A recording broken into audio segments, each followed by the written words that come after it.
Welcome to Zooming to Webinar Success. If you're needing to plan a virtual meeting and are stuck, this series is for you. Full-time voice artist Grant Holmes is also a busy virtual meeting manager and on-screen host. Learn tips and tricks to having successful virtual meetings from step 1. Here's your host, Grant Holmes. Welcome to episode 8, where invites and managing filling seats part 2 is what's on the table for today. Welcome to Zooming for Webinar Success. It seems virtually every day I have a conversation with a potential client that brings up another question about what to do. And in this case, cancellations came up and it was like, well, I haven't dealt with that. And kind of putting it in the middle of filling the seats is important because somewhere in that process, you're going to decide, you know what, we're not getting anybody signing up, or not enough people are signing up, or whatever. So in episode 7, I kind of got this going. I talked about how far out to connect with your webinar, about your webinar with your audience, and the options to reach your fans. And today in episode 8, I'm going to look at having light signups and then the possibility of canceling. So let's review the options I gave you for connecting and inviting. Email, both direct and in your signature file. That means that any email you send out should have a signature file talking about your webinar, just a line, or maybe you have a logo, and that how to direct email the people that are in your email list. A share button in the email, using MailChimp, Constant Contact, or whatever other direct mail program you're using. Blogging about that in your normal path of blogging, as it were. Any property you own, and property meaning social media channels, etc. A pop-up on your web page that maybe has a timer on it, 3 hours to go, 3 days to go, 3 weeks to go, whatever. Connecting with friends and family, fellow presenters and keynoters that are going to be in the webinar. You should be utilizing, they should be utilizing their audience. Chamber of Commerce, networking groups, other places you can market. Lower on that ladder are SMS text, this is my opinion, paid ads on social media, and influencers you can afford, especially if this is your first webinar. Leave those out and go organic. Why?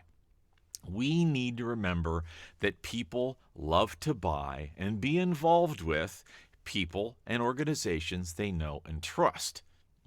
Duh, right? But with that in mind, in my opinion, we reach for the audience that we know best and that knows us best.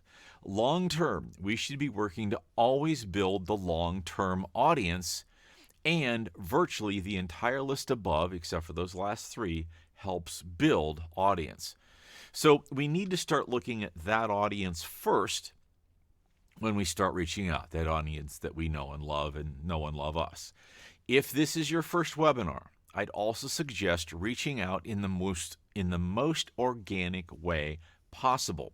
What does that mean? Obviously, this has a lot to do with the size of your audience. If your current natural audience is only 20 or 30 people, great. Pick up the phone. Pick up the phone and call them or message them directly, personally. Say, hey, I'm having this webinar. Would love to have your presence, especially if it's free. Otherwise, pick each channel. Your audience is likely to be mixed over several channels, right? Pick each channel and send a message within that channel in the way you've been messaging already. This should be your earliest people to sign up. Make your offer solid and without desperation.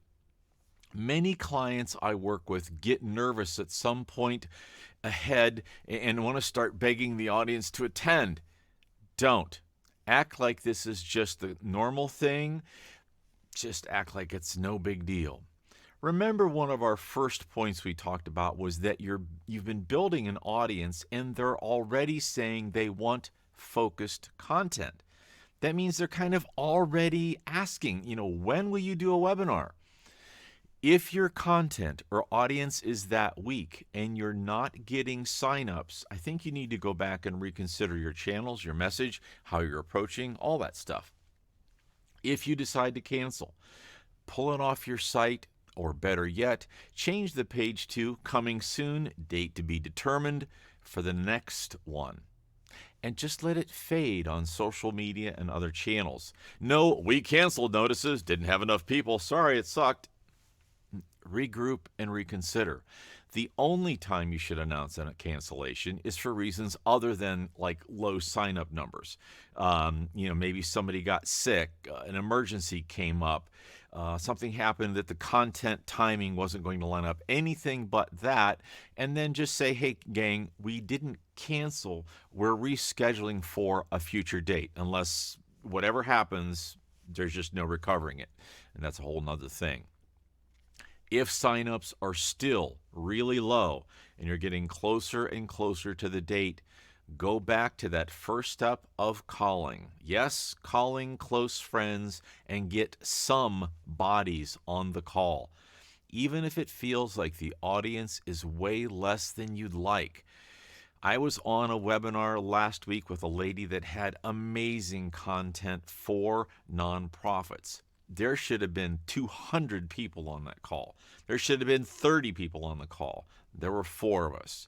But the great thing about that is it gave her a golden opportunity to practice, know what's going on, what kind of questions she's going to get, and even do a little bit of debriefing. So never take the low numbers, especially on your first 1 or 2, as the reason to cancel. Take it and run with it as your chance to practice. Use this session to get feedback from your friends that were on the call. Call them afterwards and say, what could I have done different? Was there anything about it that, whatever. Make it easy for them to respond.